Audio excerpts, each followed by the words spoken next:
تو اس طریقے سے آپ کو ان اشعار کی تشریح لکھنا ہے طلبہ. لکھیں گے نا؟ جی بالکل لکھیں گے امید ہے.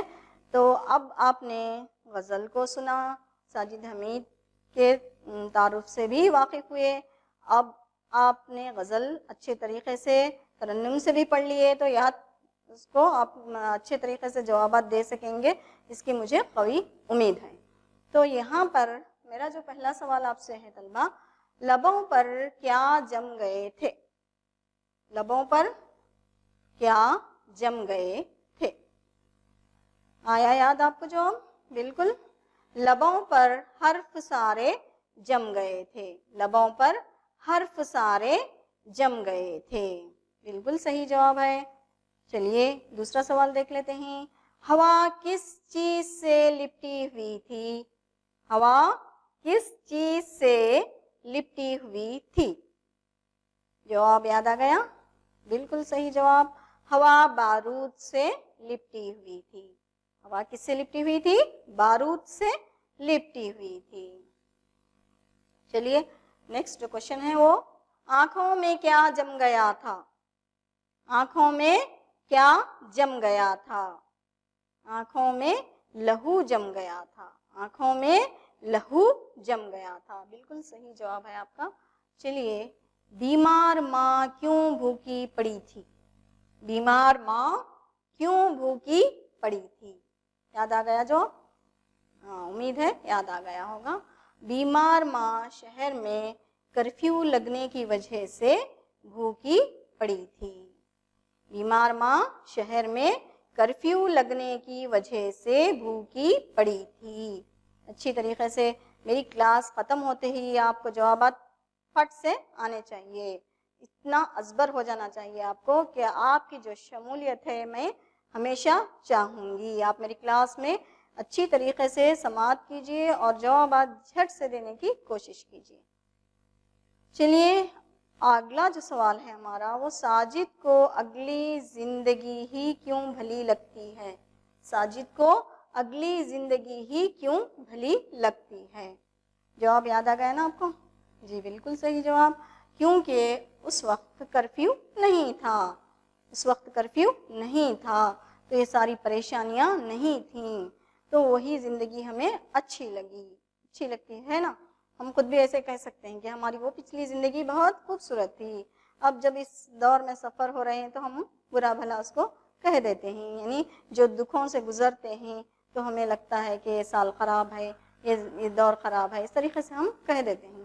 تو یہاں پر بھی کیا ہے, جب ہم پچھلی زندگی کو, اپنی سابقہ زندگی کو, اپنی اگلی زندگی کو یا اب جو چل رہی ہے اس زندگی کو ہم کمپیئر کرتے ہیں تو اس وقت ہمیں یہی کچھ جوابات ملتے ہیں, کیونکہ اس وقت کیا ہے کرفیو نہیں تھا. چلیے اب طلبہ آپ سبق کو اچھی طریقے سے سمجھ گئے. آپ نے کیا کیا پڑھا اس میں تھوڑا سا یادہ کر لیجئے اس کا, اور میں پھر آپ کو گھر پر کام دوں گی. تو یہ جو گھر پر کام ہے وہ آپ کے لیے کیا ہے, عملی کام ہے. تو یہاں پر آپ کو کیا کرنا ہے, چند جدید شعراء کی چند غزلوں کو اکٹھا کر کے اپنی بیاضوں میں لکھنا ہے. تو آپ کیا کریں گے, جدید شعراء کی چند غزلوں کو اکٹھا کر کے اپنی بیاضوں میں لکھنے کی کوشش کریں گے. کریں گے نا؟ ہاں بالکل کریں گے انشاءاللہ, بالکل میں آپ سے امید کرتی ہوں. چلیے اب ہم اپنے اکتسابی محاصل کی طرف آتے ہیں. آج آپ نے کیا کیا سیکھا؟ ان 2 یونٹوں کے بعد آپ نے کیا کیا سیکھا؟ طلبہ آپ غزل کی صنف سے واقف ہوئے کہ نہیں ہوئے؟ جی بالکل, غزل کی صنف سے آپ نے واقفیت حاصل کی. مطلع کے متعلق آپ نے جانا, مطلع کسے کہتے ہیں, اور مقطع کیا ہے وہ بھی آپ نے جانا, اور تخلص سے بھی آپ واقف ہوئے. اور تخلص کیا ہے اور کس میں استعمال کیا جاتا ہے, کیوں استعمال کیا جاتا ہے نا. اور ساجد حمید کے تعارف سے بھی آپ نے واقفیت حاصل کر لی ہے نا. ساجد حمید کے جو تعارف ہم نے بتایا اس سے بھی, اور اس کے اضافی معلومات کے بارے میں بھی آپ نے جانا, اور جو جدید شعراء میں اہم مقام رکھتے ہیں ان کے متعلق آپ نے واقفیت یہاں پر حاصل کی ہے نا طلبہ. تو شاعر ساجد حمید کی جو غزل تھی اس کو بھی آپ نے پڑھا, سمجھا, ان کے اشعار کی تشریح کو جانا. کس طریقے سے بہترین اشعار تھے ان کو ہم نے پڑھا اور اس کو سے محظوظ بھی ہوئے ہم، ہے نا. تو آپ بھی اس کو بار بار پڑھیے، سمجھیے، اور جو جتنے جدید شعراء ہیں ان سب کی غزلوں کو اپنی بیاضوں میں، اپنی ڈائری میں اکٹھا کرنے کی کوشش کیجیے. تو آپ کا جو کام ہوگا طلبہ وہ بہت ہی زیادہ کام کرنا ہے آپ کو، کیونکہ آپ گھر پر زیادہ وقت گزار رہے ہیں. تو محنت سے کام کیجیے اور ان پر دیکھیے بار بار تباہ آزمائی کرنے سے ہی ہر چیز ہمیں اچھی طریقے سے اس میں ہم پرفیکٹ ہو سکتے ہیں، ہے نا. تو ہر کام کو ہمیں بار بار کرنا ہے. تو جب آپ کوئی کام بار بار کریں گے تو وہ کیا ہوگی، آپ کو اس میں پریکٹس ہو جائے گی. تو اس لیے کہتے ہیں نا practice makes a man perfect, جانتے ہیں نا. تو جب کوئی انسان بار بار کسی کام کو کرتا ہے تو اس میں اس کو مہارت آ جاتی ہے، تو اس میں ہنرمند ہو جاتا ہے. تو یہاں پر اس ہنر کو آپ نے اپنے میں پیدا کرنا ہے. تو بار بار پڑھیے، غزلوں کو اکٹھا کیجیے، اپنی غزلوں میں دیکھیے، اپنے ڈائریوں میں غزلوں کو جمع کیجیے اور اچھے اچھے شعراء کی غزلیں لکھیے. پھر اس کے بعد اچھے اچھے منتخب شدہ اشعار کو جمع کیجیے، ان اشعار کو لکھیے، پڑھیے. اور آپ کا اور ایک کام کیا ہے بتاؤں میں آپ کو، اچھے اچھے جو محاورے ہوتے ہیں ان محاوروں کو بھی آپ نے اکٹھا کرنا ہے، مترادفات کو بھی آپ نے اکٹھا کرنا ہے. اور جو جملے وغیرہ بناتے ہیں تو کس طریقے سے ہمیں الفاظ کو جملوں میں استعمال کرنا ہے وہ بھی آپ کو آنا ہے. تو کب آئے گا آپ کو، جب آپ مترادفات سے واقف ہوں گے تو معنی سمجھیں گے، اس لفظ کے معنی جانیں گے اور کس لفظ کو کہاں پر استعمال کرنا ہے. اگر یہ آپ کو معلوم ہوگا تو تبھی جا کر آپ اس کو جملے میں اچھے طریقے سے استعمال کر پائیں گے. تو اسی لیے طلبہ آپ کیا کیجئے گا، بہترین غزلوں کو اکٹھا کر کے، اشعار کو اکٹھا کر کے، پھر اس کے علاوہ کیا اکٹھا کرنا ہے آپ کو، محاورات کو اکٹھا کرنا ہے اور کہاوتوں کو اکٹھا کرنا ہے. تو کہاوتیں، محاورے وغیرہ جب آپ یا پھر ضرب المثال مثال اگر استعمال کرتے ہیں تو یہ ساری چیزیں کیا ہیں، آپ کی زبان کو ایک نیا پن عطا کرتی ہیں. تو آپ کے معلومات میں اضافہ ہوگا، آپ کے معلومات کا ذخیرہ بڑھے گا، تبھی چل کر آپ لینگویج پر عبور حاصل کر سکیں گے، ہے نا. تو آپ کی زبان دانی پر آپ کو عبور کب آئے گا، جب آپ زیادہ سے زیادہ زبان کا مطالعہ کریں گے. مطالعہ کرنے کے علاوہ کیا کریں گے، آپ لکھنے کی کوشش کریں گے. تو تحریر کیجئے، تحریر کرنے سے ہی ہم اپنے نہ صرف تحریر کو سنوار سکتے ہیں بلکہ اپنے جو ہم خواندگی یا مطالعہ کرتے ہیں اس کو بھی ہم بہترین طور پر سمجھ سکتے ہیں، اچھی طریقے سے پڑھ سکتے ہیں اور اس میں مہارت حاصل کر سکتے ہیں. تو یہ ساری چیزیں آپ کے لیے میں نے بتا دی ہیں، تو ان کا خیال رکھیے. آپ رکھیں گے نا، وعدہ کیجیے مجھ سے کہ آپ ضرور اس کا خیال رکھیں گے. تو شاعر ساجد حمید کی غزل کے تعلق سے جو آپ نے وقفیت حاصل کی ہے تو ان کی اور مزید غزلوں کو اکٹھا کرتے ہوئے لکھنے کی کوشش کیجیے. تو سوالات و جوابات اور اشعار کی تشریح سے بھی آپ یہاں پر واقف ہوئے ہیں، اور جو سوالات اور جوابات آپ نے پڑھے ہیں، جو اشعار کی تشریح ہم نے آپ سے کہی ہے اور جو دوسرے اشعار ہیں ان کی تشریح بھی آپ کرنے کی کوشش کیجیے. اور جن سوالات و جوابات کو ہم نے بتایا ہے آپ کے لیے، جو آپ نے اپنی بیاضوں میں لکھا ہے یا نہیں لکھا ہو تو بعد میں پھر دیکھیے، پھر لکھیے، اور ان کو لکھنے کے بعد ان کو بار بار ان کی مشق کیجیے گا. تو انشاءاللہ پھر یہ محبتوں کا سلسلہ جاری رہے گا. اللہ حافظ، پھر ملتے ہیں آپ سے. چلیے آپ سے الوداع کہتے ہیں. ಅನುದಿನ ಅನುಕ್ಷಣ ಮನೆಯಲ್ಲೂ ಕಲಿಯೋಣ, ಕಲಿಕೆಯ ಹೊಸ ಹಾದಿಯಲಿ ಜೊತೆಗೂಡಿ ಹೆಜ್ಜೆಯ ಹಾಕೋಣ, ಸಂತಸದಿ ಕಲಿಯೋಣ ನಮ್ಮ ಹೆಮ್ಮೆಯ ಈ ಕ್ಲಾಸಿನಲ್ಲಿ. Yes, sir. Yes, teacher. Present, ma'am.